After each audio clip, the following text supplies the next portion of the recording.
Welcome to What a Creep, the show with Margot Donahue and Sonia Mansfield talking about creeps from the past to the present. This is your quick guide to the biggest creeps, jerks, assholes, and losers, the best of the worst. From two nice ladies who want the world to be a little less creepy.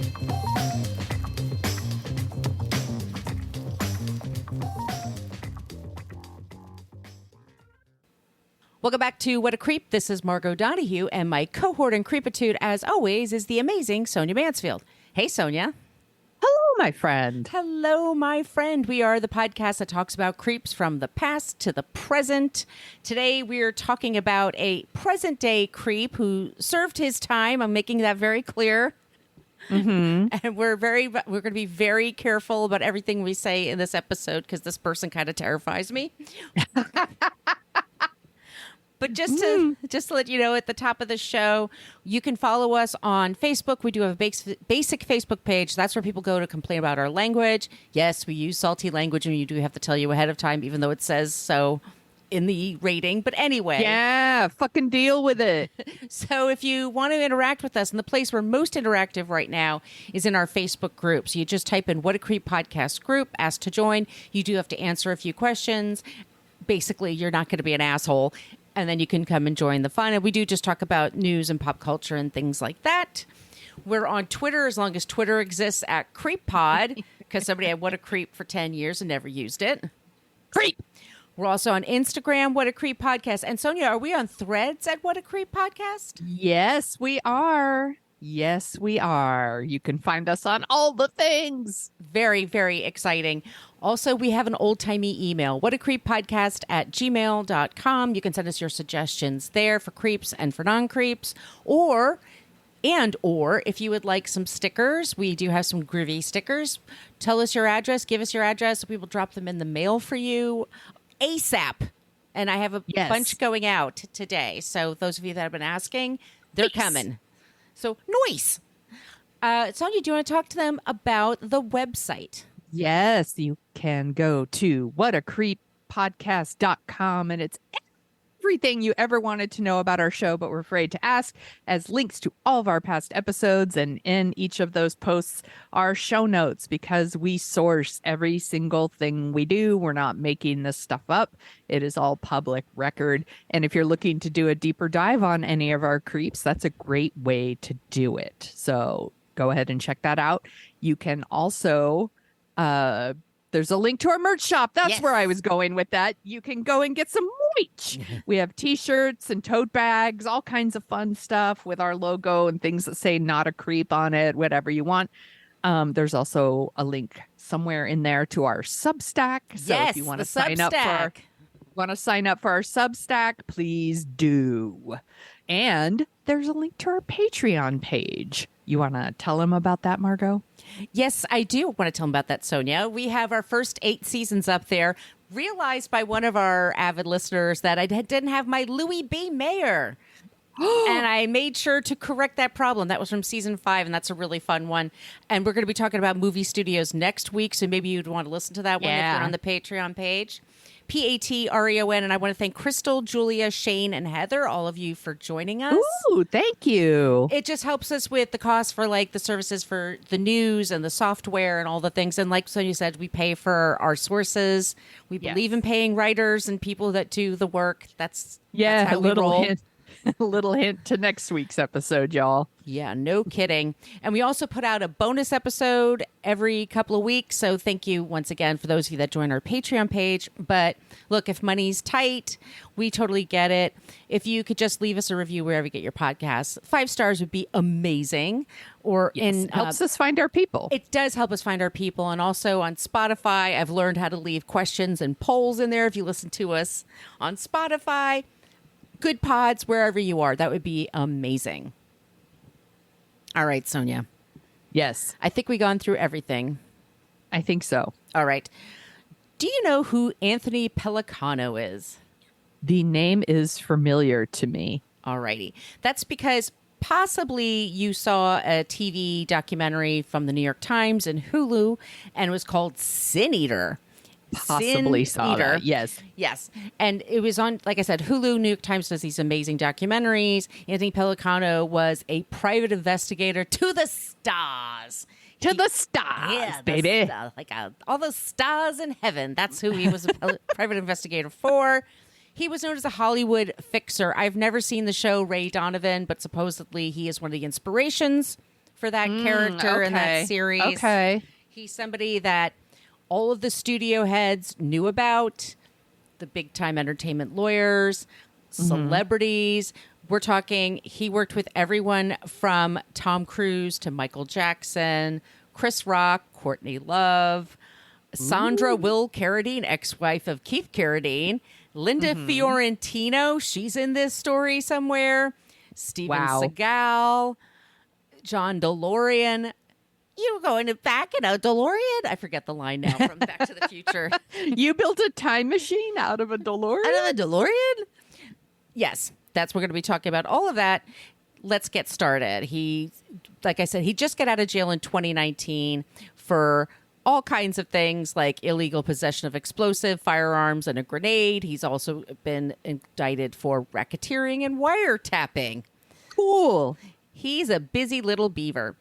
Anthony J. Pellicano, actually it was Pelican. He added the O later for flavor. Oh, interesting. Oh, are there sources for this episode, by the way? Thank you, Sonia. Yeah. You're welcome. Whew. All right, let me get to this. Today's episode. We don't want to piss this guy off. We want to listen. Let me just say this again. Anybody in his universe who hears about this, everything we have is sourced. We are not making up anything, and I'm not making any allegations about anything else, okay? Yes. This is the shit that people know. All right, Anthony Pellicano, whose New York Times documentary Sin Eater is available for streaming on Hulu, was a high-profile fixer who made life horrifying or amazing, depending on whether you were his client. Hint, for $25,000, he would bend a lot of rules to help you and your cause. We're going to talk about his unusual career, why he ended up being sentenced 15 years in federal prison, and who enabled him to succeed as long as he did. Sources for this episode: Daily Beast, Daily Mail, Hollywood Reporter, Pop Sugar, Today's Show, other Hollywood Reporter, The Sun. I have 2 Hollywood Reporter articles. The Sun UK, Vanity Fair, Biography, Newsweek, The New Yorker, Los Angeles Times, 2 articles from Variety, New York Post, Los Angeles Magazine, and the link to the New York Times Sin Eater, The Crimes of Anthony Pellicano. You've done zero research. I didn't do shit. Okay. Anthony grows up in Chicago. He's born 1944. His father leaves him. He has a brother and a mom. They're in Chicago when, in the 40s and 50s, there's the mob. There's like a crime scene. Everyone's in on it. The cops, everybody's, in on this whole thing. He was not raised with a father. He drops out of school when he's 16. He claims to have an IQ of like Mensa level. We all claim that, by the way. Yeah, I'm not going to deny that. You are, sir. You are from there. I'm just kidding.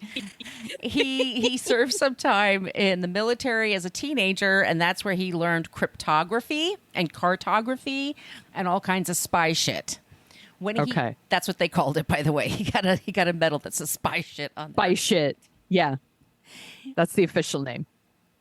When he gets out, it's the mid to late 60s. He's making a name for himself, and he's just not going to get a regular job. That's just not his thing. He first works for the Spiegel Company. Do you remember Spiegel catalogs?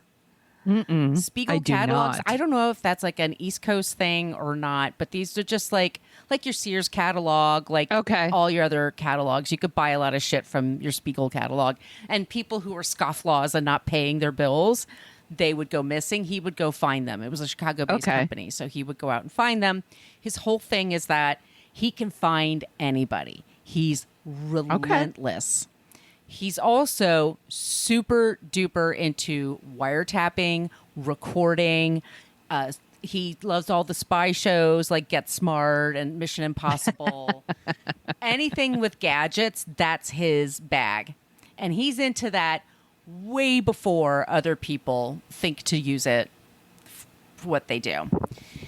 He's he works as a private investigator to find missing people. He's constantly having to get new clients. He's also constantly trying to get press for himself. This is where he adds the O to his name. He thinks it makes him sound a little splashier. He does the thing where he wears the fancy suits and the patent leather shoes. He's got his hair combed back a certain way. He has a pinky ring. He's kind of, yes, a walking stereotype. Okay. And he charms the shit out of people when he's not terrifying them. And I know people like this, like just some people they just have charisma that way. Yeah. Yeah. He's got the riz. He's got the riz. Riz, as the kids like to say. In his lifetime, and I said he's still alive, he's been married 5 times. He has 9 kids. So he believes in love. He's just, just been a bit unlucky, I guess. Such a great way to put it. He believes in love. That's how I'm going to put it. Hopefully he believes in child support too, because that's a lot of kids. It's a lot of kids. He's getting kind of bored. He's getting a ton of press in Chicago. He's constantly calling the papers, and he's calling. There's always a crime columnist, and he's calling. Yes. Do you remember Bill Curtis from A&E? He did all those shows on A&E, like Biography. Oh yes, that guy. Yes. He was on all of their shows. He was a big time anchor in Chicago, and he would go on his show sometimes. Anthony Pellicano was making a name for himself. And somewhere in 1977, let's go back in time just a bit, shall we? Do you know who Elizabeth Taylor is? Yes. Yes. She's an actress, everybody. She was. And she made perfume. She made Diamonds perfume in a very famous commercial where she's got gauze on the lens. And it's like, and I'm laughing, but this woman is one of those beautiful people that ever lived. And fact. And super talented and a great actress. Yes. She was married many times in her life as well. Mm-hmm. She also believed in love. She really did. She said she didn't believe in sleeping around. So that's why she got married as often as she did. Liz Taylor. She gets married when she's like 17 or 18. I think it's sometimes just to get away from the studio weirdos that were, I'm sure, making life terrible for her. Sure. We'll get into more of those when we get out in other episodes. But she marries a Hilton. That doesn't work out. She marries a guy, Michael, whatever his name is. But they were married for a while. They had 2 kids. And it was an unhappy marriage. And so then she marries Mike Todd. Mike Todd, a Chicago guy who also splashy and big. He was Jewish. He was not Italian. He was Jewish, but he was very over the top in his presentation. Loved Hollywood movies. He produced Around the World in 80 Days. Is that okay? Yeah. And he wins the Academy Award. And this is like just when he married her. Like he ran on the stage, like he was so excited. He had no chill. And he was her big love in her life. She's always said that if he died in a plane crash on his way to a convention in like Carson City, and it was just outside of Albuquerque, and he was on one of those just smaller planes, and it just happens. Yeah. And she found out when she was filming Cat on a Hot Tin Roof. Like this woman had to bury her husband and then go back on the set and then just like give this her performance of a lifetime. But she's just been through some shit. He was well loved. He was a big personality. When he died, they brought him back to Chicago and buried him next to his father. Elizabeth Taylor, it was said, Howard Hughes gave her his airplane to fly her out there so she wouldn't be bothered by the press. And when she went there, and it was a Jewish ceremony and burial, she stood out from everybody by flinging herself on top of the coffin and screaming, "Oh my God, not my Mike." She was very upset. The big rumor was that Mike Todd had given her several jewels. Everyone gave her jewels because that's Elizabeth Taylor. And this is Prime Taylor. Like you got to cough Prime up. Taylor. You will give her all the jewels. You will give it up. You will cough up. Diamonds are forever. Diamonds are forever, y'all. And there was a rumor that he gave her a 10-carat ring. And either he gave it to her or she gave him a 10-carat ring. Well, there's a 10-carat ring. And when Mike died, when they found his remains, you could basically put it in a little bag. There just wasn't. Oh, that's so awful. Which is terrible. So he has he's buried in the ground. He has a coffin, but they have like a huge stone. What is it called? Tombstone on top. Yeah. All that shit. let's flash forward. That's like 1957 or 58. Okay. So flash forward in 1977, and Liz Taylor is known to like go to his grave every once in a while to visit him because she misses him so much. And one day there's an Italian woman who's visiting her husband, an Italian widow, which was one of my mother's favorite things to say. Favorite descriptors, because I always wore black. She's like, "You look like an Italian widow." Like, okay. but there was, so on June 25th, and it would have been Mike's 68th or 70th birthday, 1977, because they think he just lied about his age. Anyway, there's this woman there visiting her husband's grave, and she notices that there's a tombstone that's knocked over and it's all dug up. And they check it, and it's Mike Todd's tombstone. And it was his birth name, which was a Jewish name. It doesn't say Mike Todd. So somebody knew that was him. Right. So to get to Todd's remains, I'm reading this from Chicago Magazine. Thieves first had to move a 300 to 400-pound granite tombstone about 10 feet, then dug up a 4.5-foot deep hole, unearthed the bronze coffin, then pried open the coffin's lid, smashed a glass case, and extracted the rubber bag containing Todd's remains. Oh my God. Police estimated the entire operation took at least 5 hours because the tombstone was so heavy, and it was at least 2 people. What the fuck? This makes the news, you know? Yes. And they're saying they can't figure out who did this or why. Like I said, this guy was decimated in this plane crash. Yeah, why are you stealing ashes? Why are you taking the remains? There's just nothing that makes sense about it. And then Anthony Pellicano calls Bill Curtis, who, like I said, was a big-time anchor, says, "You're not going to believe this, but somebody told me where you could find the remains, and I'll tell you where it is. We'll go together." So Bill Curtis says, okay. They get a camera crew, and they find the remains. And it's just a bag they find. Yeah. But it's not very far from where the tombstone was. And the cops are like, are you fucking kidding me? Like, they've searched the place top to bottom because Todd's family was calling all these people like, what the hell happened? You know? Right. So the thinking is that, and this has never been proven, but he probably knew somebody who knew what happened, and he got the phone call. And the rumor was that they thought he was buried with this 10-carat ring, and they went through all that fucking trouble. Wah, wah. There's nothing in here but some ashes. So disappointing. Just very disappointing. Anyway, he gets all this attention for it. He gets national attention. Right. And he's like, I am too big for this joint. I got to get myself to California. So let's fast forward to the early 80s. And John DeLorean is on trial for taking bribes.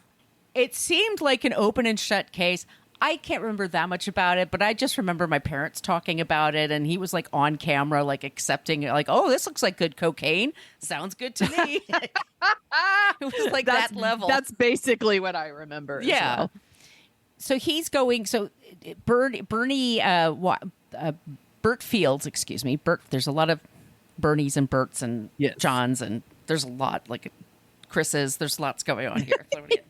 So Bert Fields is one of the lawyers, and he's a big time deal. He only passed away recently, well into his 90s, and he was like the lawyer once again for Tom Cruise, Michael Jackson, Chris Rock, everybody, all Michael Ovitz, all Jeffrey Katz, all the studio heads want Bert Fields. So Bert Fields is on the defense for this, and he hires Anthony Pellicano and says, I understand you can get information. We want as much information as you could find for us because we need to. And long story short, DeLorean is acquitted. He's found not guilty. Once again, they had video evidence of him. They had him on tape going, this looks like plenty of cocaine. Thanks. I could snort this for the next week or so. This is so much. Right. I'm not saying he did. Yes.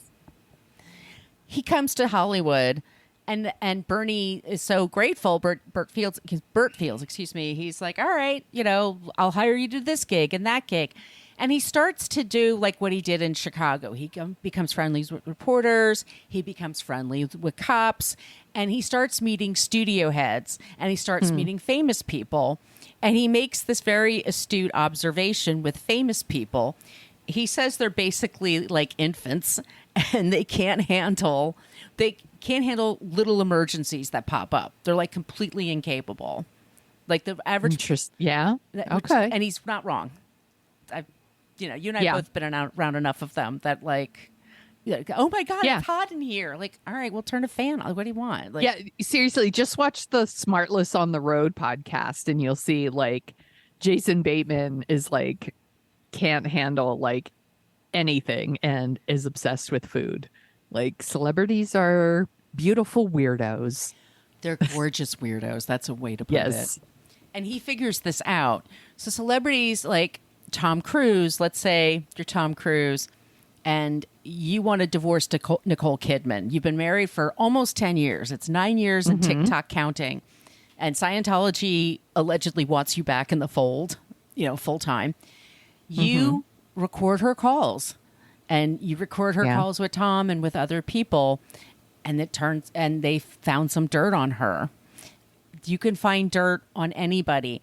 The man that filmed, the director, John McTiernan for Die Hard. Oh yeah. Yeah. He had a movie he was working on where he thought the producer was doing something different from what he wanted. It wasn't even like stealing from him, but just doing things differently, like the tone of the movie and stuff. And he hired him to do that, to take this guy. And he has such this incredible system for recording calls that's all he does. He bugs people's phones. He records their calls. He also hires thugs, thuggish people to scare people. He hires some muscle. He hires muscle. He calls himself Sicilian. He fancies himself somebody in the like Sopranos, Godfather, that kind of mafioso type. Go ahead and tap my phone, dude. You'd be so bored. You'd be bored shitless to listen to me. I mean, honest to God. But that's not an he would be like, she called her sister and talked about what she ate for lunch again. Boring. Yeah, well, movie people are usually talking about a lot more. They're also when you're getting a divorce or you're leaving a business or you're trying to get a project off the ground, it helps you to know what your enemy, your combatant is up to. So if you're getting divorced, you would hire him. He would, track your ex-husband's, movements. He would find out. So if you're Chris Rock, let's say, and it's 2001 and you're cheating on your wife with some woman you picked up in a bar, all for real. And this woman said that you raped her and impregnated her. Chris Rock, this guy can call and say, Chris Rock knew. He gave him $25,000. And Pellicano says, you know what? For some reason, I have the police report here. You're not supposed to get them because for rape victims, you're not allowed to get them, but I have it in my hands. And it turns out and he's saying some unsavory things about the woman. And Chris Rock is like, just tell me like whatever we can use. Yeah. And to intimidate her to get her to drop her case. Right. Yeah. This is done several times for many different people. The movie studios are doing it to one another about negotiations for movies, for contracts, for actors. There's this, and he just has this system where he records all of his calls and he's obsessive about it. Okay. And he's constantly doing it. Courtney Love calls him and says, I need somebody. And all these people are like, I want you to just scare this person. I want to know what they're doing, but I also want you to let them know that I'm serious. But don't threaten them, but just kind of scare them. Right. All these and he'll just get on the phone like, yeah, I'm going to be like a shadow. I'm going to follow them around. They're not even going to know what happened. And you're going to feel really comfortable. And he makes people feel like they're the most important person. Yes. In the room. I'm gonna take care of you. Everything's gonna be fine. Right. Give me this money and I'll take care. And I'm discreet. I know everything. I have connections everywhere, and no one's going to ever find the fuck out whatever you don't want them to know. If you had an abortion when you were a teenager, if you're fooling around with somebody, if you didn't pay all your taxes one year or something, like if there's something you want to hide. So he knew people at the Enquirer. He knew people just everywhere. The National Enquirer, when that was a thing. Oh, the National Enquirer. I kind of miss it. It's like, it seems like simpler times. The thing with the National Enquirer, besides being incredibly sleazy and dumb, yes, every once in a while they got things really correct, and especially when people were sick, because they had people in hospitals that would sell anything, any information. Yeah, they always had the story about people getting sick or couples getting divorced before it hit mainstream media, before the term mainstream media became a slur. That is correct. They had the scoop before the more legitimate news organizations. That's what I'm trying to say. And they also probably kept a lot of secrets, and we learned this talking about Trump. He had his own. Anyway, his peeps. So there's a woman that's Julia. Sorry, let me just. Oh yeah, sorry. So let me say sorry. We're just going to fast forward to 1993, and I want to talk about Michael Jackson. Michael Jackson. We'll get to him one day. We're still kind of. He has his fans that are very loyal, and that's a great way to put it. Noisy, and insistent. Yes, insistent, very persistent people. With their they're very insistent and persistent with their insistence that he's never been guilty of anything, found guilty of anything, which you can say. He's an angel. An angel that liked to travel with children as his companions. Yes. And he was being, what happened was there's a young boy named Jordy who Jackson had an affinity for, crush on, whatever you want to call it. It's pretty gnarly. Holding the kid's hand in public, to go to places, going to jewelry shops and buying them jewelry. I mean, it's like really, there's kind of like disturbing stuff. And the kid had the bad luck, not only of that happening to him, which is terrible and awful, but he had parents that were just like completely gaga for Michael Jackson and completely they were out groomed. of their depth. Yes, they were groomed. And they were out of their depth in dealing with him. And the father especially was this dentist that really wanted to be a screenwriter. I mean, Hollywood is filled with these stories of people who just want to be directors or just want to be actors or whatever. This guy just wanted to be a screenwriter and was constantly trying to sell screenplays. And he just thought, I'll move to Hollywood and I'll figure it out. It's about this dentist, you see. You see? And he's a dentist to the stars. Dentist to he has this film, Choppers.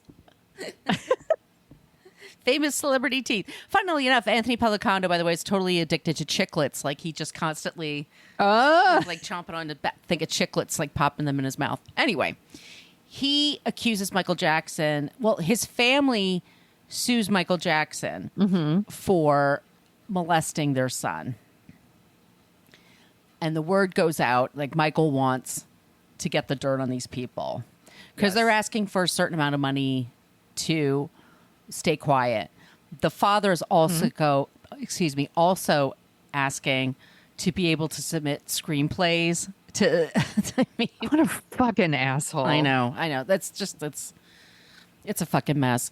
But they get in. Poor kid. I mean, and so Pellicano is on stage with Burt Fields talking to the press.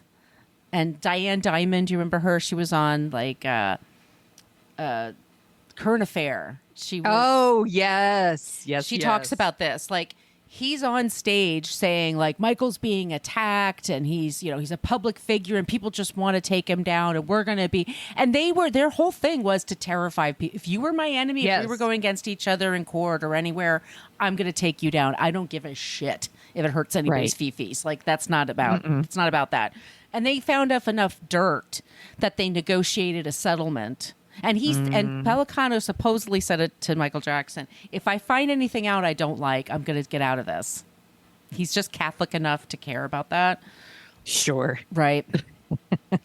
But they make the settlement, and then it kind of goes away. And then Michael kind of, disappears for a couple of years and then comes back again. He's starting to have this comeback again. And then we'll talk about the Michael Jackson story. But supposedly he found out about 2 other boys. Oh. And there was a documentary about them on HBO, Finding Neverland. Yes, or Leaving Neverland. Sorry, that Finding Neverland's not about that at all. No, that one stars Johnny Depp. Who's his own little creepiness. But anyway, yes, he found out about those other boys and supposedly quit. And the mother talks about in the documentary how Anthony Pellicano helped them. He, like I said, he has recordings of everything. Yes, every single time. Doesn't matter if it's a cell phone or whatever. He could fucking record it. This guy was really smart. Let's go to 2002. And Anita Bush is a reporter for the Los Angeles Times, and she's working with the New York Times on this story. And it's about Steven Seagal. Oh, we've talked about him. He's a former creep. He's probably on our Patreon page. It's because it's been a while. Yes. That he was basically involved with the mob, and the mob was involved with making some Hollywood films, and there were people working at studios that were involved, and it was a big, messy production. And this woman, Anita, was doing her reporting, and then she said in 2002, she was going to work one day, and Anthony would find out where you lived. Anthony would find out. Yeah, I'm sure that was so easy for him. It was nothing. He could find out, just from the DMV or whatever. He could find out your address, and he would send people to your place to make you uncomfortable. They'd send them to your work. They'd just sit outside your home in a car and just plant themselves there. And he did this to Gary. This is the theme to Gary show. Gary Shandling. Shandling. Thank you. I kept on saying Seinfeld. It's Gary Shandling. His old girlfriend, Linda, who is on the show with him, she broke up with him, and then he had a fallout with Brad Gray. And then Anthony Pellicano was following Linda everywhere. So this poor woman, oh my God, it's so creepy. It's so creepy. There's this woman who's married a guy very quickly, and it turns out he was a multimillionaire, and then he wanted to divorce her, and she's like, fine, but it's going to cost you. And this is, so he hires Pellicano's people, and she said these people tapped her phone, followed her, and she said they didn't understand. I'm from Detroit. I'll fuck you up if you give me a hard time. And she basically shoved the guy around a couple of times. But wow. But these are things that happen to people. They were threatened. Yes. I'm not saying Pellicano did all of them, but okay. So Anita is leaving her home one day, and her car is vandalized. There's the broken windshield. There's a fish, and there's a rose stuck in the fish's mouth. And then there's a sign that just said stop. So it's just to scare her. Yes. So she files a police report. And then not too long after that, one day she's leaving to go to work, and she said someone assaulted her outside her home. They beat her. They hit her. They shoved her. She doesn't go into details. Because she's probably scared. She's terrified. Yeah. She's completely terrified. So she's becomes a hermit. She just stays in her home. She eventually moved, and she says, to this day, she doesn't tell her mother where she lives. Oh, she's that level scared. I know. Maybe I should be, but I'm not. I got your back, girl. So anyway, Steven Seagal there's this whole. So she says, Nita says, look, this guy is threatening me, and these phone calls, and it's all over these stories that I'm doing about the movie studios and the mob. Yeah. And so the FBI gets involved, and they raid his office, and he lets them in. This in 2002, and he's like, you can come in, but there's nothing to see. And they're like, well, what's going on there? That safe you have over there. And he opens up the safe, and he has 2 grenades. He's got homemade bombs, and he has all kinds of explosive devices. And then there's another room filled with recordings. Yes, of course. So the FBI are like, holy shit. So they go in and they take in all this stuff, and eventually he is convicted. He's sent to federal prison, and all these Hollywood people are freaking out. Yeah, because all their recordings. Yeah, because they find out, like, holy shitballs, he was recording Tom Cruise and Burt Fields talking to him. Or Tom Cruise. I want to listen. Or Tom Cruise just yelling at him. But little baby Tom Cruise, yeah, he's got all these people on tape. Yes. And the cat's out of the bag. Also, I wanted to say that, related to this,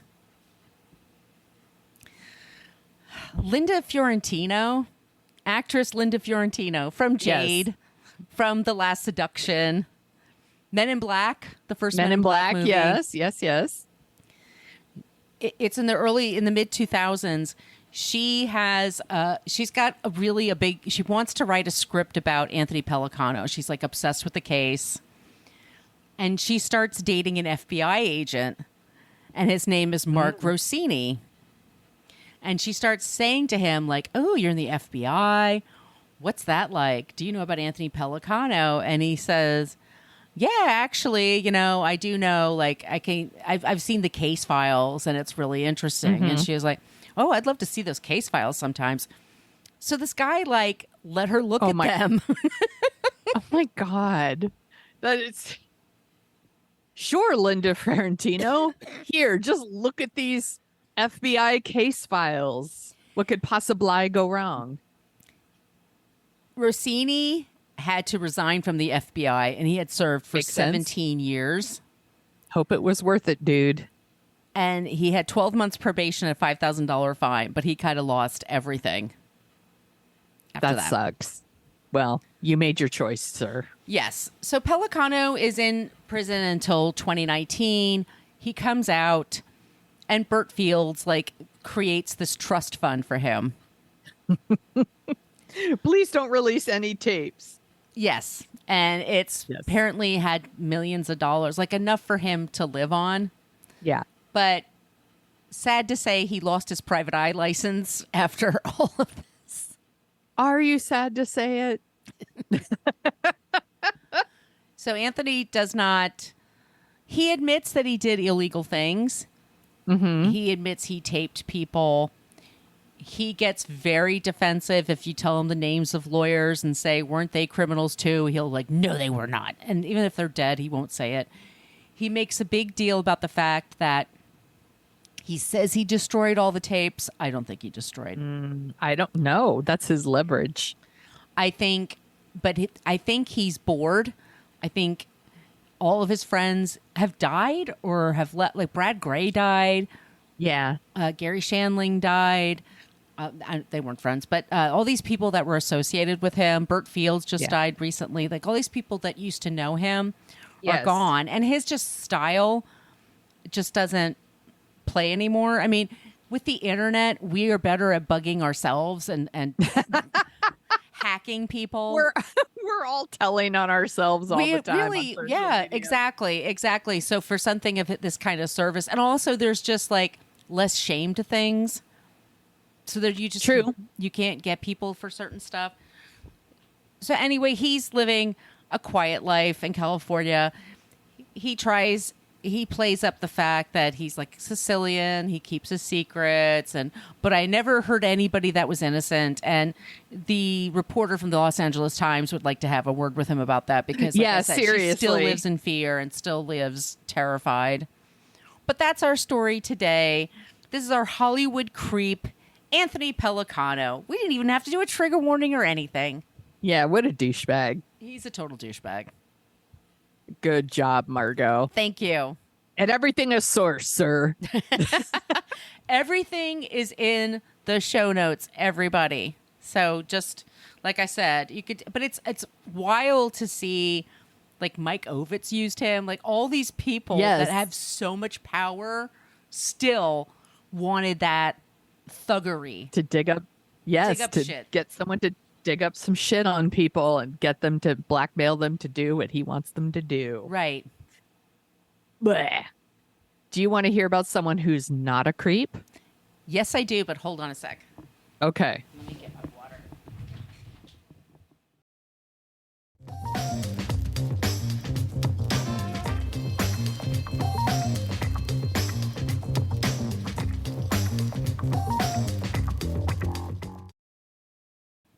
Okay.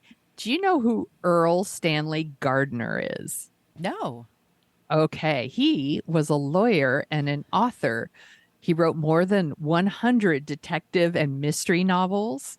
They've sold more than 1 million copies, but you might know him best as the author of Lawyer Detective Perry Mason. Oh, I love the Perry Mason show, the one on HBO. I know. Yeah. So Gardner was born July 17th, 1889 in Massachusetts. He was the son of a mining engineer. So he traveled a lot throughout his childhood.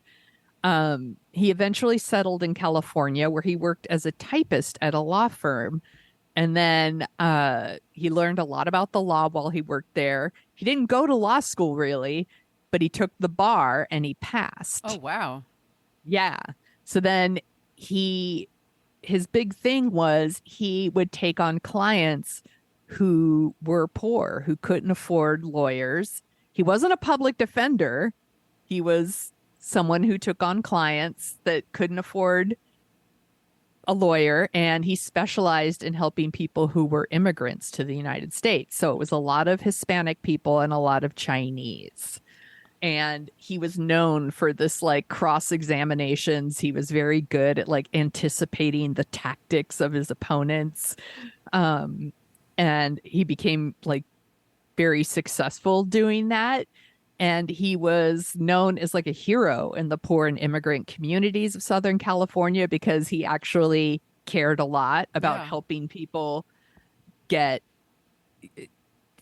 the best defense, or he certainly worried about people who were being bullied by the legal system, were unjustly being prosecuted. So he founded this organization, a group really, called the Court of Last Resort. This was in the 1940s.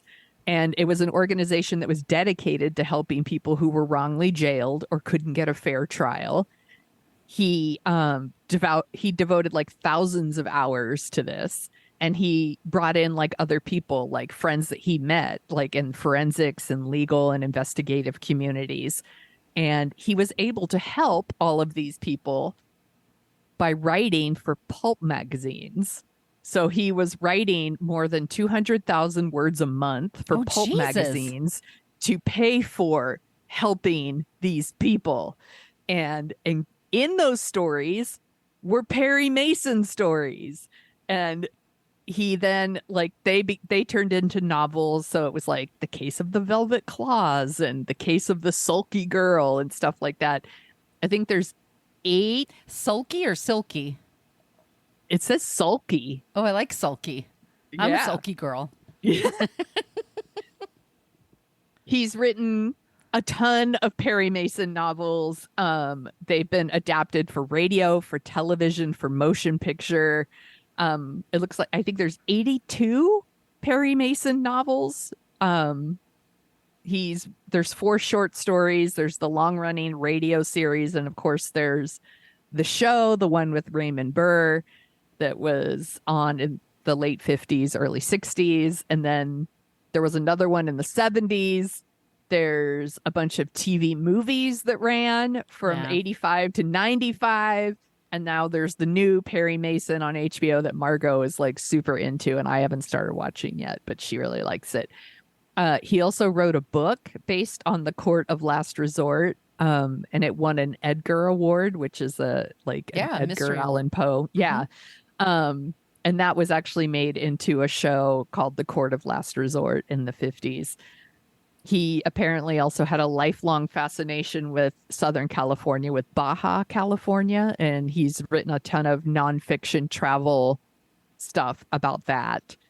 And with his Perry Mason money, he bought a ranch in Southern California, and I read this piece in the Atlantic from 1967, and they said that he had this soft spot for stray or injured animals. Aww. And that like any dog that was like stray dog that would like wander around, like he would pick them up and take them back to his ranch, and they would live on their ranch till they died of old age, basically.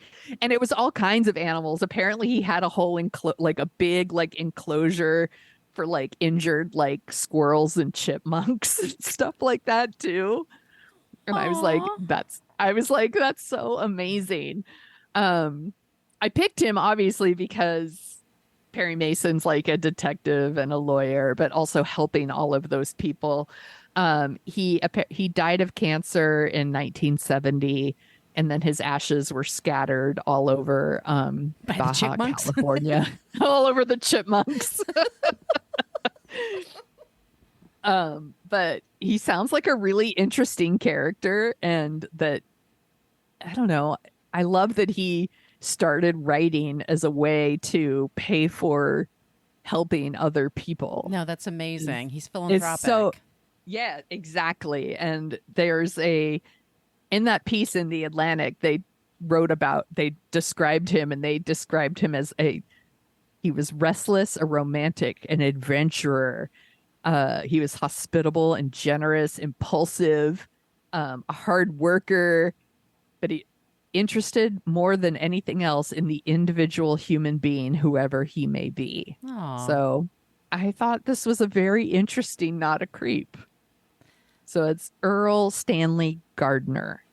That's amazing. And the HBO Max remake remake of it, it's Matthew Rhys, is that his name? He's from The Americans. Yeah, he plays Perry, and he plays him as a person that served in World War I and has PTSD.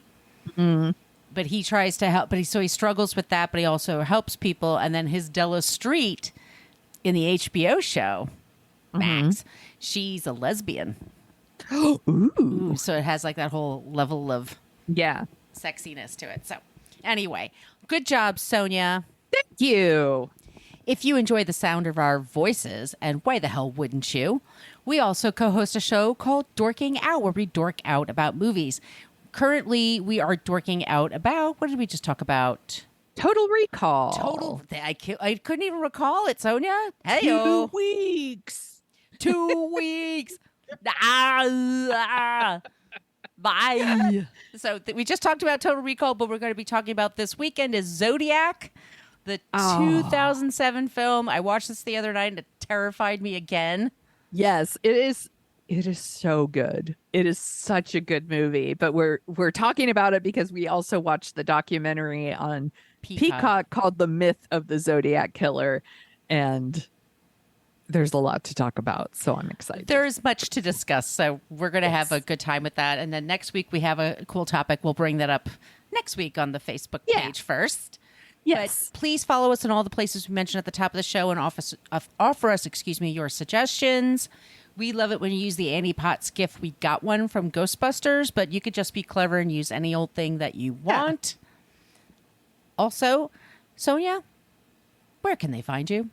You can find me at thesoniashow.com, The Sonia Show on Twitter, Instagram, the TikTok, Threads, all the things. You could find me there. Where can people find you, Margot? I'm a little more complicated, y'all. Sorry about that. I'm at, for the time that it exists, I'm a Brooklyn Fit Chick for Threads, for Instagram, and that's the name of my site. All the stuff is posted there. I'm on Twitter at Brooklyn Margot, and my TikTok is my name, Margot Donahue, and I post a lot of clips there of the movies that I'm covering for my different shows, and it's been really fun. Yeah. Okay, y'all. In the meantime, try to stay cool. It is a heat wave right now. Woo! Oy, oy, oy. Stay cool. Be safe. Pellicano is not in the mob. No way. Not at all. Not at all. Don't be a creep. Thank you for listening to us talk about creeps. You can follow us at What a Creep Podcast on Facebook, Twitter, and Instagram. But don't follow us too closely. You can email us your creepy stories at whatacreeppodcast@gmail.com. But please keep your dick pics to yourself.